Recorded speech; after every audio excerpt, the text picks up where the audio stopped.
Hello प्यारे students, this is AJ Yadav from Mahesh Pratap intermediate college Rudhauli बस्ती। बच्चों, आज का हमारा वीडियो 12वीं कक्षा में पढ़ने वाले विद्यार्थियों के लिए उनके प्रोज के लेसन 3 द होम कमिंग नामक लेसन से संबंधित है। इसके लेखक है रविंद्रनाथ टैगोर। बच्चों, यह एक ऐसे बालक की कहानी है जो अपने मामा के यहाँ जाता है, लेकिन मामा के यहाँ जाने पर उसकी स्थिति बद से बदतर हो जाती है और काफ़ी परेशान हो जाता है। क्योंकि वह एक देहात का लड़का था, गांव का लड़का था और शहर में, कलकत्ता जैसे शहर में वह अपने आप को एडजस्ट नहीं कर पाया था और अंत में उसके साथ एक दुर्घटना भी घट गई थी। तो ये दुर्घटना क्या थी, इसको क्लाइमेक्स बना रहने दीजिए। आप पाठ को पढ़िए और खुद क्लाइमेक्स आप पता लगाइए। बच्चों, इसमें एक सीख भी दी गई है कि माता पिता को अपने बच्चों से कभी भी ऊबना नहीं चाहिए, कभी भी उनसे थक हार करके उनको अपने घर से अलग कहीं नहीं भेजना चाहिए, वरना ये नुकसानदायक भी हो सकता है। तो होम कमिंग में एक नटखट बालक फटिक चक्रवर्ती के बारे में देखिए, इस कहानी को हम लोग पढ़ते हैं और जानते हैं कि आखिर वो किस प्रकार का बालक था और उसमें कौन कौन सी क्वालिटीज़ थी और वह मामा के यहाँ जाने पर किन किन समस्याओं का सामना किया था और उसके साथ कौन सी दुर्घटना घटित हुई थी। यह सब कुछ जानने के लिए हम इस पाठ का अध्ययन करते हैं। तो आपके स्क्रीन पर यह पैराग्राफ नज़र आ रहा है, हम एक एक लाइन पढ़ रहे हैं और उसका हिंदी अनुवाद आपको बता रहे हैं। आप लोग ध्यान से देखें और उसको समझें। क्योंकि आप लोग मीनिंग पहले ही याद कर चुके हैं, तो अगर मीनिंग याद हो गया है तो पाठ को समझने में कहीं कोई समस्या नहीं होगी। लेकिन अगर मीनिंग नहीं याद होगा बच्चों, तो पाठ को समझना आपके लिए काफ़ी कठिन होगा, काफ़ी मुश्किल होगा और आप समझ नहीं पाएंगे। हम तो समझा ही देंगे लेकिन आप समझ नहीं पाएंगे। इसलिए अगर आपको मीनिंग याद नहीं है तो पिछला वीडियो देख करके उसका माने नोट करके उसको याद करके अगर इस पाठ को पढ़ेंगे तो ज़्यादा समझ में आपके आएगा। चलिए शुरू करते हैं। Phatik Chakravorty was ring leader among the boys of the village. Phatik Chakravorty was माने था, रिंग लीडर माने अगुआ, नेता, सरदार। Among the boys of the village, गांव के लड़कों का वह अगुआ था, सरदार था, लीडर था। A new mischief got into his mind. एक दिन की बात है, ये न्यू मिसचीफ, एक नई शरारत, गॉट इनटू हिज माइंड, उसके दिमाग में आई। एक दिन उसके दिमाग में एक नई बात आई। There was a heavy log lying on the mud. एक बहुत भारी भरकम लकड़ी का लट्ठा कीचड़ पर, फ्लैट ऑन द रिवर, एक नदी पर, एक नदी के किनारे वह क्षैतिज अवस्था में पड़ा हुआ था।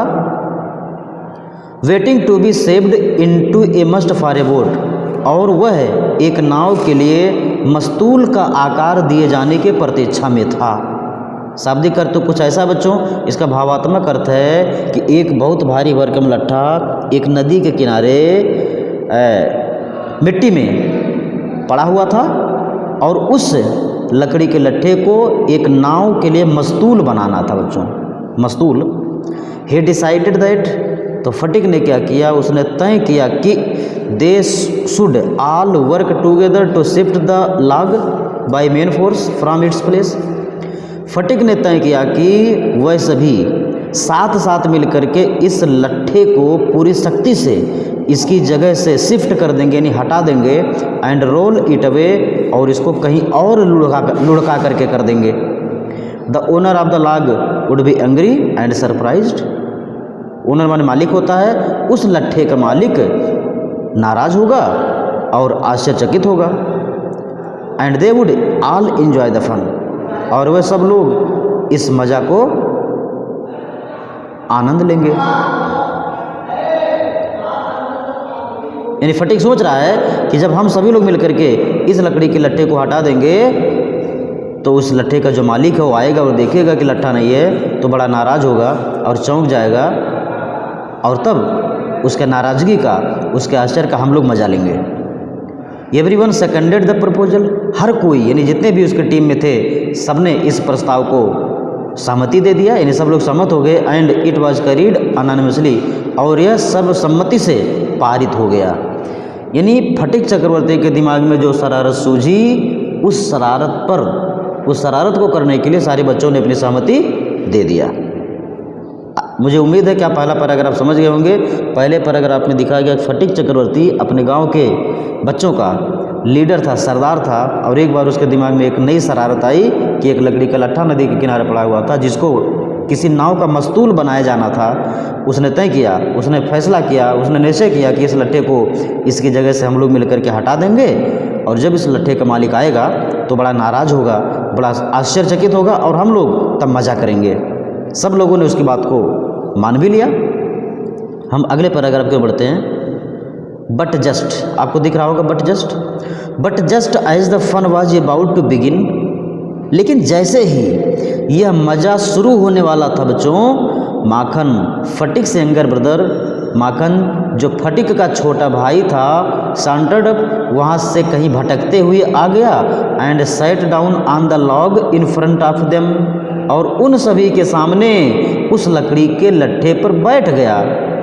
विदाउट ए वर्ड, बिना कोई बात कहे, यानी सभी लोग मिलकर के उस लकड़ी के लट्ठे को हटाने ही वाले थे, ढकेलने ही वाले थे कि फटिक का छोटा भाई माखन कहीं से टहलता हुआ आया और उस लट्ठे पर बिना कुछ कहे बैठ गया।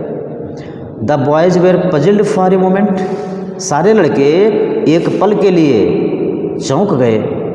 ही was pushed rather timidly by one of the boys, लड़कों में से एक लड़के के द्वारा उसको बड़ी कायरतापूर्वक थोड़ा सा धक्का दिया गया। And told to get up, और उसे उठ जाने के लिए कहा गया। यानी कोई एक लड़का हिम्मत करके माखन को थोड़ा सा धक्का दिया कि उठ जाओ, बट ही रिमेन्ड क्वाइट अनकंसर्न्ड, लेकिन वह बिल्कुल निश्चिंत बना रहा। जरा सा भी उसे चिंता नहीं हुई कि मुझे उठने के लिए कहा जा रहा है, बिल्कुल भी चिंतित नहीं हुआ। He appeared like a young philosopher, वह एक युवा दार्शनिक की तरह प्रतीत हो रहा था। Meditating on the futility of games, खेलों की निरर्थकता के बारे में साधना करते हुए एक युवा दार्शनिक की तरह दिखाई दे रहा था। फटिक वाज फ्यूरियस, फटिक क्रोधित हो गया, और माखन ही क्राइड, वो चिल्लाए, Makhan if you do not get down this minute, अगर तुम इसी मिनट नहीं उतर गए, आई शैल थ्रेश यू, तो मैं तुमको पीटूंगा।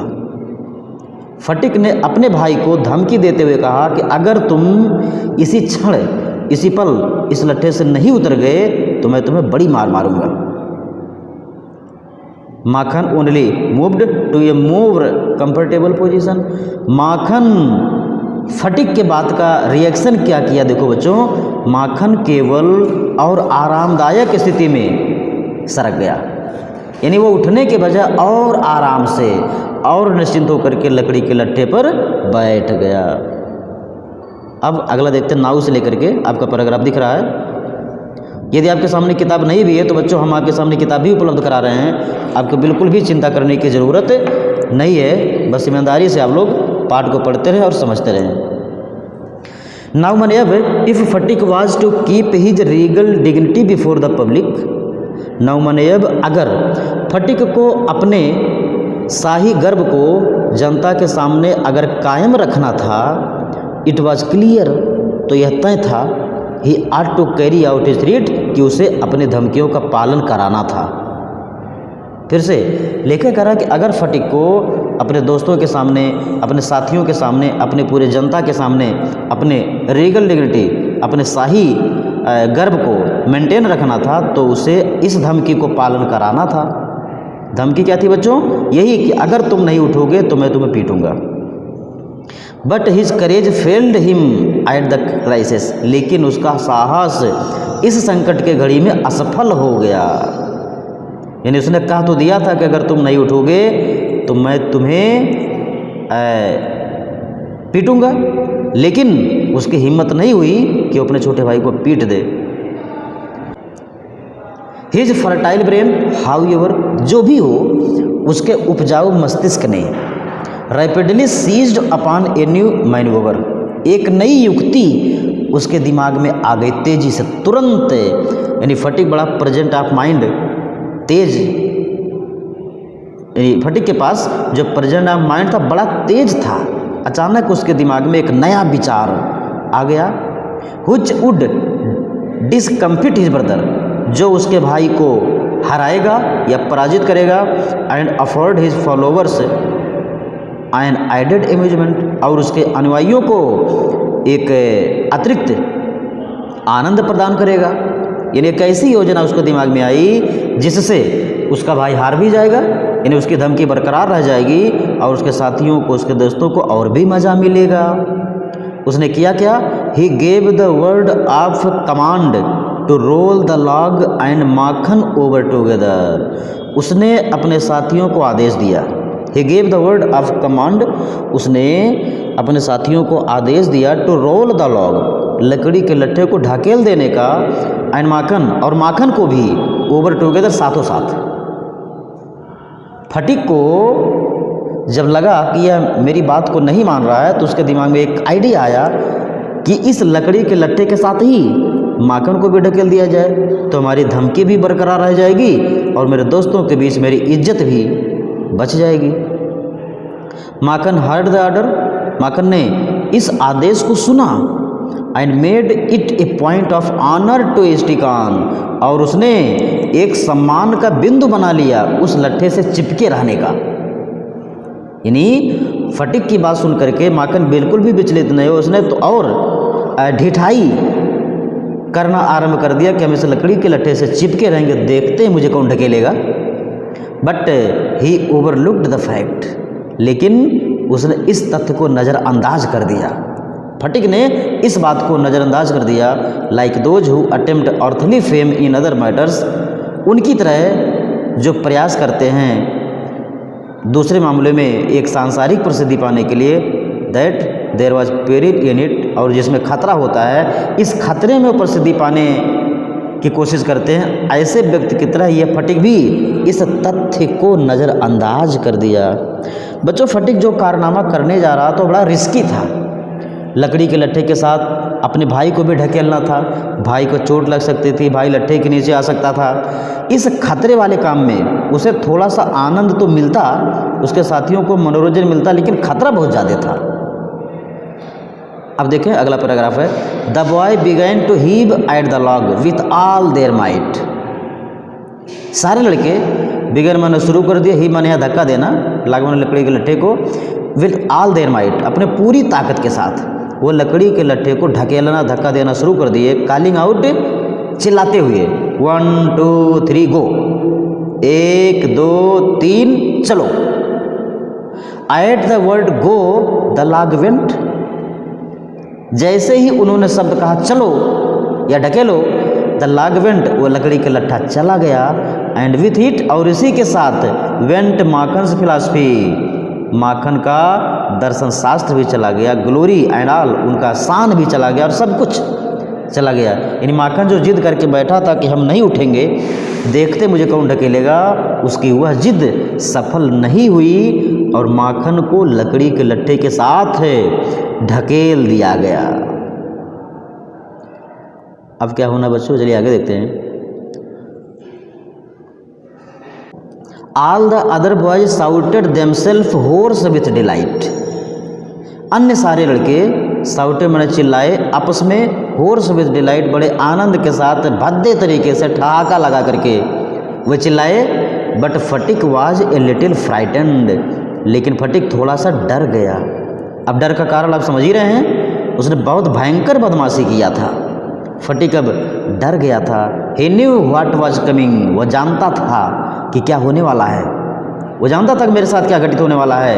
एंड श्योर इनफ, और निश्चित रूप से काफ़ी मात्रा में, Makhan rose from mother earth blind as fate, निश्चित रूप से माखन इस मातृभूमि से यानी धरती से उठा, ब्लाइंड होकर के, अंधा होकर के, एज फेट जैसे भाग्य होता है, एंड स्क्रीमिंग, और चीखते हुए, लाइक फ्यूरीज, यानी बहुत गुस्से चीखते हुए वह आंख बंद करके ज़मीन से उठा। ही रस्ड एट फटिक, वह फटिक की ओर दौड़ा। एंड स्क्रैच्ड हिज फेस, और उसके चेहरे पर खरपट्टा मारा, उसके चेहरे पर नाखून मारा, इन्हें खुरच दिया। स्क्रैच माने खुरचना होता है। उसने फटिक के चेहरे को खुरच दिया। एंड बीट हिम, और उसको पीटा। एंड किक्ड हिम, और उसको लात मारा, यानी पैर से ठोकर मारा, लतियाया। And then went crying home, और तब रोते हुए घर गया। बच्चों, छोटे बच्चों की शरारत है, वो जब नहीं जीतते हैं तभी सारे फंडे अपनाते हैं। ये छोटा बच्चा, ये छोटा भाई अपने बड़े भाई को पहले नाखून से खुरचा उसके चेहरे को, फिर उसको पीटा, फिर लात से मारा, और अब रोते हुए घर भी गया। The first act of the drama was over, यहाँ इस नाटक का पहला भाग खत्म हुआ। बच्चों, आप लोगों ने पढ़ा इस पैराग्राफ में फटिक कितना बदमाश था, कितना शरारती था। उसके शरारत को आप लोगों ने पढ़ा, किस प्रकार उसने लट्ठे के साथ अपने भाई को ढकेल दिया अपने दोस्तों के साथ, केवल एंजॉय करने के लिए। अब माखन चूँकि जीत तो पाता नहीं, छोटा था, वो अपने भाई की तरफ दौड़ा आंख बंद करके, उसको नाखून से खुरच लिया, उसको हाथ से पीटा, पैर से पीटा, और फिर रोते हुए घर गया। अब होता क्या देखें, फटिक वाइप्ड हिज फेस, फटिक ने अपना चेहरा पोंछा। वाइप माने पोंछना होता है। फटिक ने अपना चेहरा पोंछा। And sat down on the barge, barge sorry edge लिखा है, sat down on the edge of a sunken barge on the river bank. Phatik wiped his face, Phatik ने अपने चेहरे को पोंछा। And sat down on the edge of a sunken barge on the river bank, नदी के तट पर एक डूबी हुई नाव के छोर पर वह बैठ गया। एंड बिगेन टू च्यू, और चबाना शुरू कर दिया, ए पीस ऑफ ग्रास, घास का एक टुकड़ा। फटिक एक घास का तिनका, एक घास का टुकड़ा अपने मुंह में लेकर के उसको चबाना शुरू कर दिया। A boat came up to the landing, तभी उसी समय एक नाव, चूँकि नदी के किनारे थे लोग, तो उसी समय एक नाव उस तट के पास आई।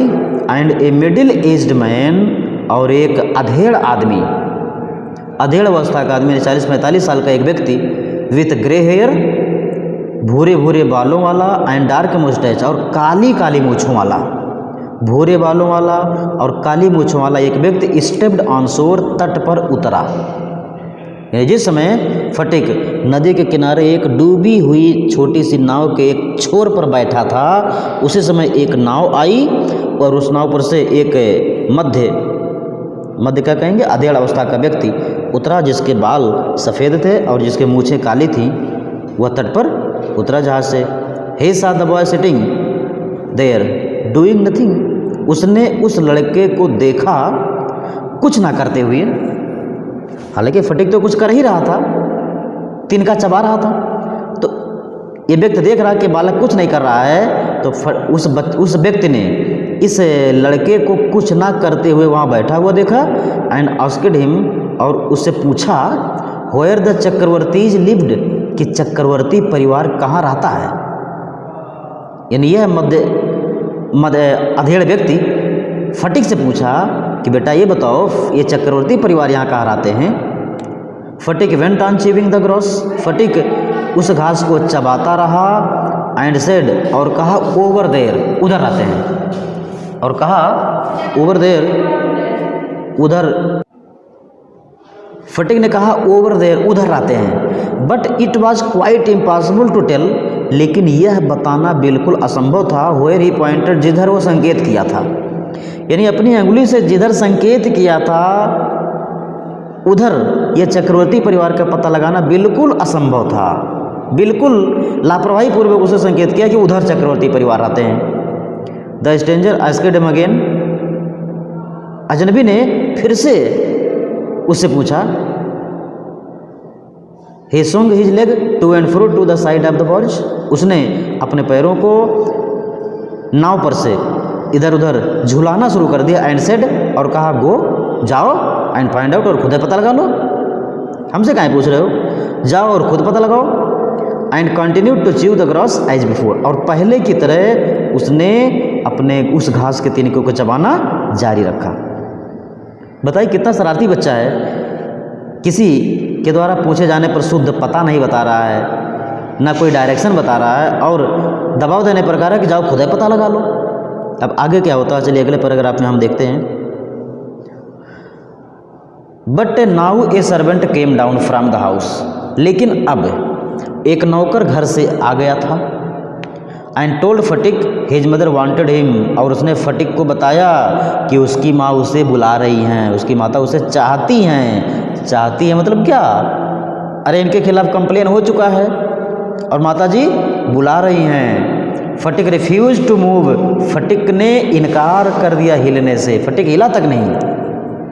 But the servant was the master on this occasion, लेकिन इस अवसर पर वह नौकर मालिक बन गया था, मालिक बन गया था, मालिक की तरह व्यवहार किया।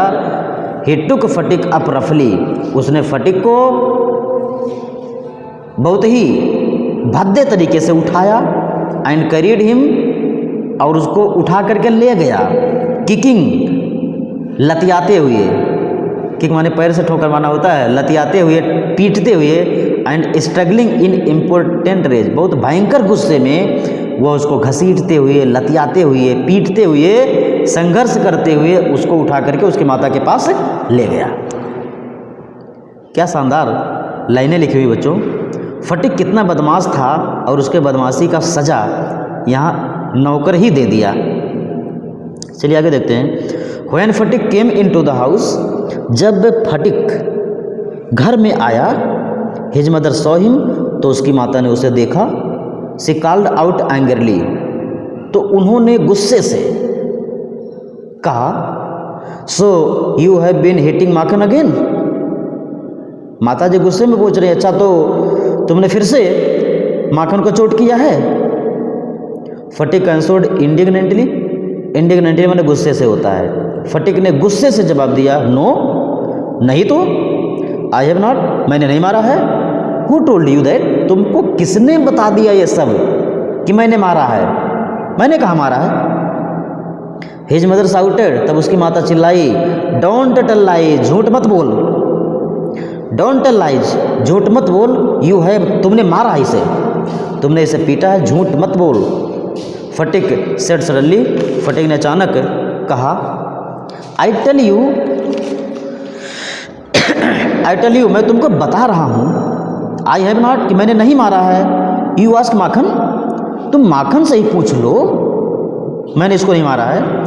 बट माखन थॉट, लेकिन माखन ने सोचा, it best to stick to his previous statement, लेकिन माखन ने सोचा कि उसके लिए अच्छा यही होगा कि वह अपने पिछले कथन पर बना रहे। ये माखन को एक्चुअली फटिक ने नहीं पीटा था, लेकिन ये बच्चा झूठ में आकर के शिकायत कर दिया था अपनी माता से कि भैया ने मुझे पीटा है। अब जब पूछने की बात हो रही है तो माखन ने सोचा कि अगर हम अपनी बात बदल देंगे, पिछला कथन चेंज कर देंगे तो अच्छा नहीं होगा।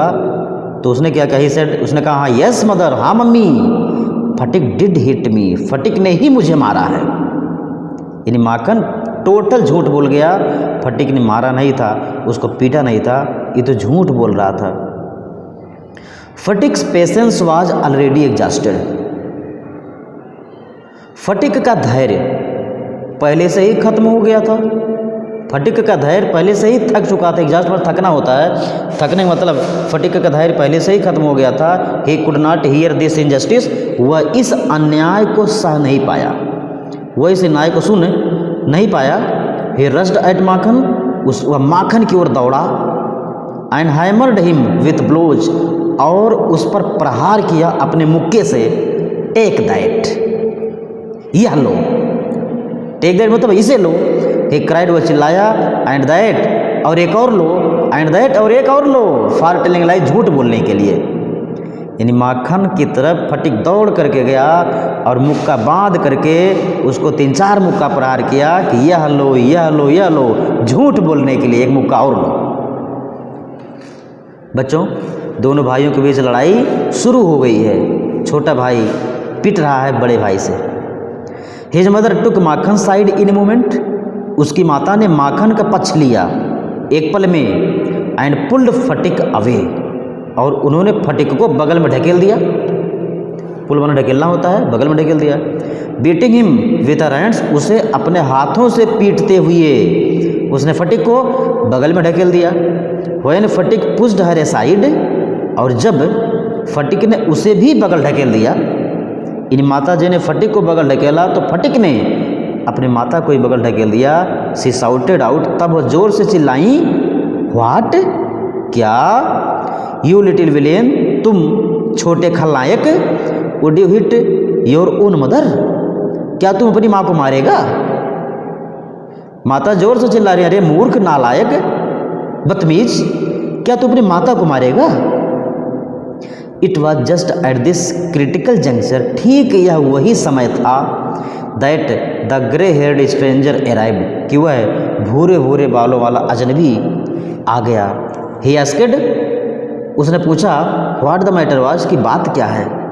वही भूरे बालों वाला व्यक्ति जो फटिक से पता पूछा था चक्रवर्ती परिवार का, वही भूरे बालों वाला व्यक्ति यहाँ भी आ पहुँचा और पूछ रहा है कि बात क्या है। फटिक लुक्ड सीपिश एंड असेम्ड, फटिक बेचारा बड़ा शर्मिंदा और लज्जालू महसूस किया अपने आप को, वो शर्माने लगा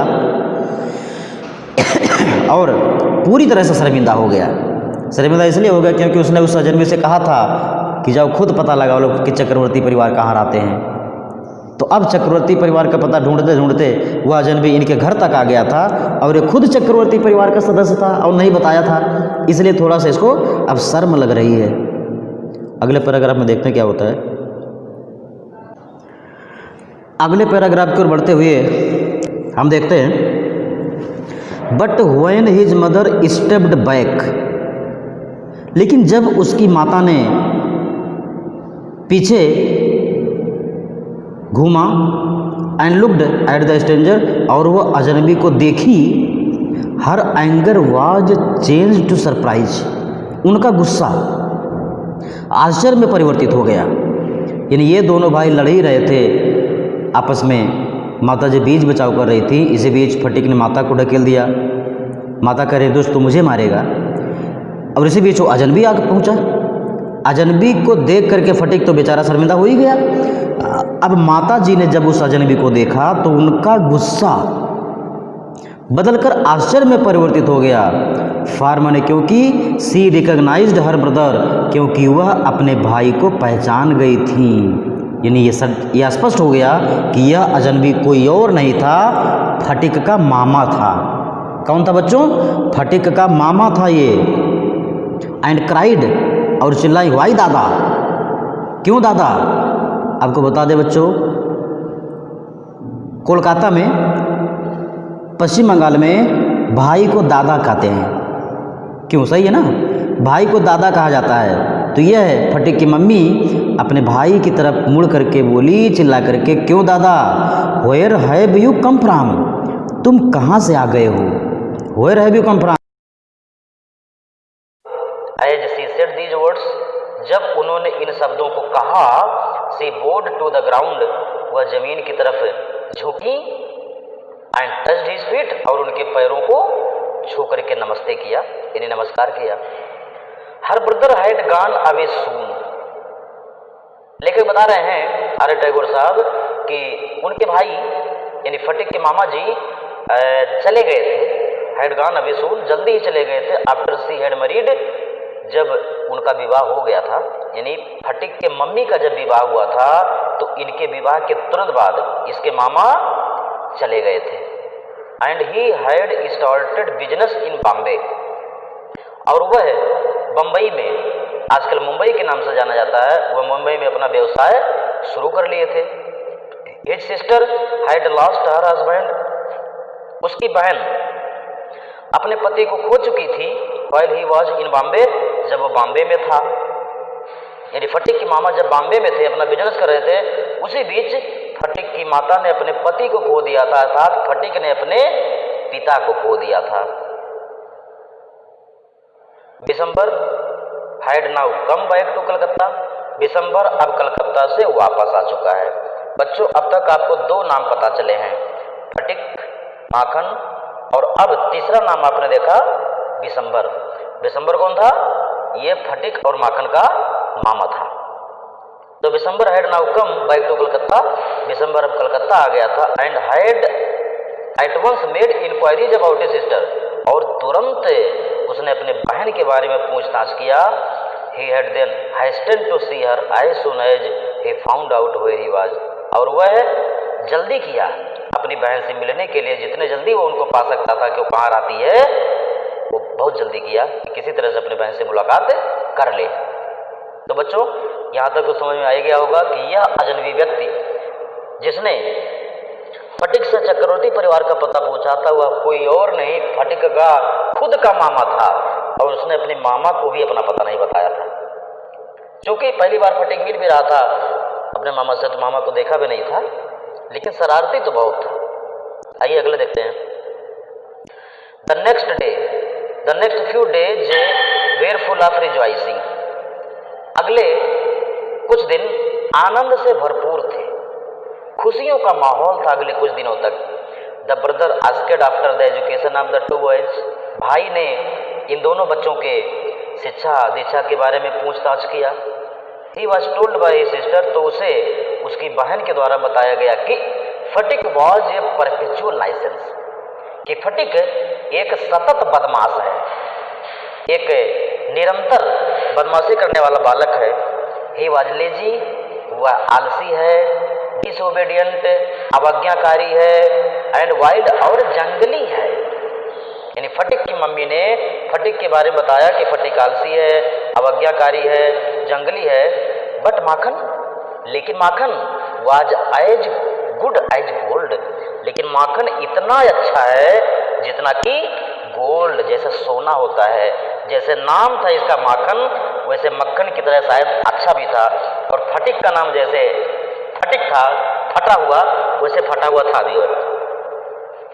तो माखन के बारे में बताया गया कि माखन इतना अच्छा है जितना कि सोना, as quiet as a lamb, और इतना सीधा है जितना कि बकरी का बच्चा, जैसा मेमना होता है, मेमने की तरह सीधा है। And very fond of reading, और पढ़ने का बहुत शौकीन भी है। दोनों भाइयों में अंदर देख लीजिए, फटिक बहुत लेजी था, बहुत अवज्ञाकारी था, बहुत जंगली था, लेकिन माखन बहुत अच्छा था, मेमने की तरह सीधा था और पढ़ने का बेहद शौकीन था। Bishamber kindly offered to take Phatik off his sister's hand. Bishamber ने बड़े दयालुता पूर्वक प्रस्ताव रखा अपनी बहन के हाथों से फटिक को अपने घर ले जाने के लिए। And educate him with his own children in Calcutta, और अपने खुद के बच्चों के साथ कलकत्ता में उसे शिक्षित करने का प्रस्ताव रखा। The widowed mother readily agreed, वह विधवा माता तुरंत सहमत हो गई। When his uncle asked Phatik, जब उसके मामा ने फटिक से पूछा if he would like to go to Calcutta with him, कि क्या वह उसके साथ कलकत्ता जाना पसंद करेगा। His joys knew no bounds, तो उसकी खुशियाँ असीमित हो गई, वो फूल करके कुप्पा हो गया, अपार खुश हो गया। एंड ही सेड, और कहा ओ यस अंकल, हाँ हाँ हाँ मामा, बिल्कुल बिल्कुल चलेंगे। इन ए वे, और इस तरह say that it made quite clear that he meant it, इस तरह से उसने स्पष्ट कर दिया कि उसके कहने का मतलब क्या है, यानी वह बिल्कुल जाना चाहता है। एक और पैराग्राफ देख लेते हैं। The next few days were full of, sorry ये तो हो गया भाई, यहाँ से पढ़ना है। It was an immense relief to the mother to get rid of Phatik. Phatik से छुटकारा पाने में माता को बहुत ज्यादा सुकून महसूस हो रहा था। She had a prejudice against the boy, उसे इस लड़के के खिलाफ एक पक्षपात था। And no love was lost between the two brothers, और दोनों भाइयों के बीच में किसी प्रकार का प्रेम भी खत्म ना हो। सी वॉज इन डेली फियर, वह दैनिक डर में रहती थी कि he would either drown Makhan someday in the river, कि वह किसी दिन माखन को नदी में डुबो देगा, और break his head in a fight, या किसी लड़ाई में उसका सिर तोड़ देगा, और run him into some danger or other, या किसी और खतरे में इसको डाल देगा। ये निरंतर उनको चिंता सताई रहती थी कि अगर फटीक लगातार मेरे छोटे बेटे के साथ रहा तो इसका नुकसान कर देगा। एट द सेम टाइम, ठीक इसी समय, she was somewhat distressed to see Phatik's extreme eagerness to get away. ठीक इसी समय वो थोड़ा सा परेशान भी थी फटीक के जाने की उत्सुकता को देख करके। वो थोड़ा सा दुखी भी थी कि फटीक कलकत्ता जाने के लिए, अपने मामा के यहाँ जाने के लिए इतना उतावला क्यों है। और बच्चे उतावले होते भी हैं, अगर उनको कह दिया जाए कि मामा क्या चलना है तो बिल्कुल खुश हो जाते हैं, उनको कहीं कोई परेशानी नजर नहीं आती है, बड़े खुश हो जाते हैं, रोते हुए बच्चे हंसने लगते हैं अगर उनको कह दिया जाए कि उन्हें मामा क्या चलना है। आगे देखें, Phatik as soon as all was settled kept asking his uncle. जब जितना जल्दी सब कुछ तय हो गया, फटीक अपने मामा से हर मिनट पूछता रहता था when they were to start, कि उन्हें कब चलना है। He was on pins and needles all day long with excitement. वह पूरा दिन उत्सुकता में बना रहता था एंड ले awake most of the night, और लगभग पूरी रात जागते हुए लेटा रहता था। He bequeathed to Makhan in perpetuity his fishing rod. उसने हमेशा हमेशा के लिए माखन को वसीयत कर दिया, यानी माखन को सौंप दिया। बेक्यूत माने होता बच्चा सौंप देना है, वसीयत करना। उसने माखन को हमेशा के लिए सौंप दिया। हिज फिशिंग रॉड, अपना कटिया, मछली पकड़ने का जो रॉड होता है उसको सौंप दिया। हिज बिग काइट, अपना बड़ा वाला पतंग उसे दे दिया। एंड हिज मार्बल्स, और अपना कांच की गोली भी उसे दे दिया। इंडीड एट दिस टाइम, वास्तव में इस समय, आप डिपार्चर, वास्तव में इस विदाई के समय, his generosity towards Makhan was unbounded. Makhan के प्रति उसकी उदारता असीमित थी। इन यही दोनों भाई जो कभी लड़ा करते थे, झगड़ा करते थे, आज इन दोनों में गजब का प्रेम दिखाई दे रहा जब दोनों एक दूसरे से जुदा हो रहे हैं। तो बच्चों, आज का एक पार्ट यही पूरा हो जाता है। अब फटीक कलकत्ता पहुंचेगा, कलकत्ता पहुंचने के बाद उसकी क्या दशा होगी ये हम लोग देखेंगे अगले वीडियो में। तो बस आज के लिए इतना ही। आपको बहुत बहुत धन्यवाद मन से देखने के लिए, मन से पढ़ने के लिए। Thanks again.